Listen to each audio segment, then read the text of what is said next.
বরকতলা এবং সম্ভব বিন্দাপাড়া বাসিন্দা উজ্জ্বল। আমরা যে রাস্তাটা দাঁড়িয়ে আছি এই রাস্তাটা দেখেন বন্ধ করে দিচ্ছে। এই রাস্তাটি 1992 সালের আগ থেকে চলমান, 1947 সাল থেকে এই রাস্তাটি চলমান। গ্রামের মানুষ এই দিক দিয়ে যাতায়াত করতো। ইদানিং আমাদের রাস্তাটি পাকাকরণের জন্য একটা কাজ হয়, পাকাকরণ কাজ শুরু হয়েছে। চারপাশে পাকাকরণ কাজ শুরু হওয়ার পরেও মাঝখানে এতটুকু জায়গা রেকর্ড না থাকার কারণে তিনি বর্তমান রাস্তাটি বন্ধ করে দিচ্ছে। এখন আমরা গ্রামবাসী দাবি জানাচ্ছি যাতে এই রাস্তাটি আমাদের কাজ বন্ধ না হয়। আপনারা দেখেন আমাদের পুরো কাজটা হয়েছে, আমাদের পুরো এই 1200 মিটার রাস্তার কাজ হয়েছে। মাঝখানে মাত্র এই 5 মিটার রাস্তার কাজ উনি করতে দিচ্ছেন না। উনি বাদেও এখানে আরো রেকর্ড ছাড়া রাস্তার মালিক ছিল, প্রায় 10 শতক জমি ছিল। মোহাম্মদ ফয়সাল হোসেন, জগলু মিয়া এবং আনোয়ার হোসেন, তারা 10 শতক রাস্তা গ্রামবাসীর উদ্দেশ্যে ওরা মনে করেন যে চলাচলের রাস্তা হিসেবে দিয়ে দিতে, যেহেতু রাস্তাটা এতদিন ধরে চলমান আছে। কিন্তু এই বর্তমান এই মমরুল এবং আফজাল হোসেন এরা রাস্তায় মাঝখানে 1 শতক রাস্তা, 1 শতক হবে না, এই রাস্তাটা দিচ্ছে না।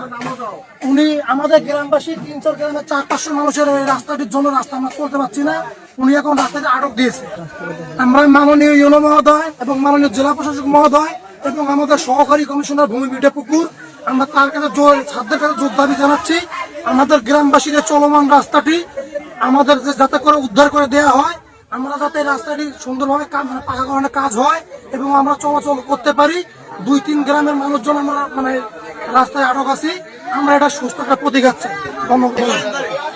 আসসালামু আলাইকুম, আমি সার্জেন্ট অবসরপ্রাপ্ত আবু খায়ের।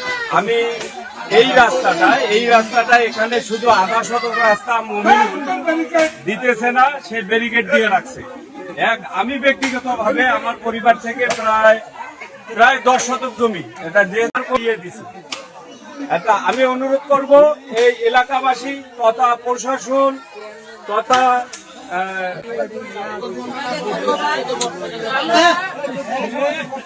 আমরা এই রোডের জন্য অনেক দিন থেকে খুব কষ্ট করে আসতেছি।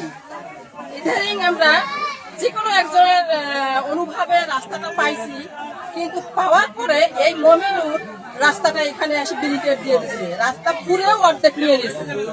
কিন্তু তুজাম আর মমিনুর এরা 2 বাপ ছেলে বন্ধ করে দিচ্ছে। এখন আমরা চাই যে পুলিশ প্রশাসন ভাইদের কাছে আমার আগমন মিনতি করে বলতেছি যে আমরা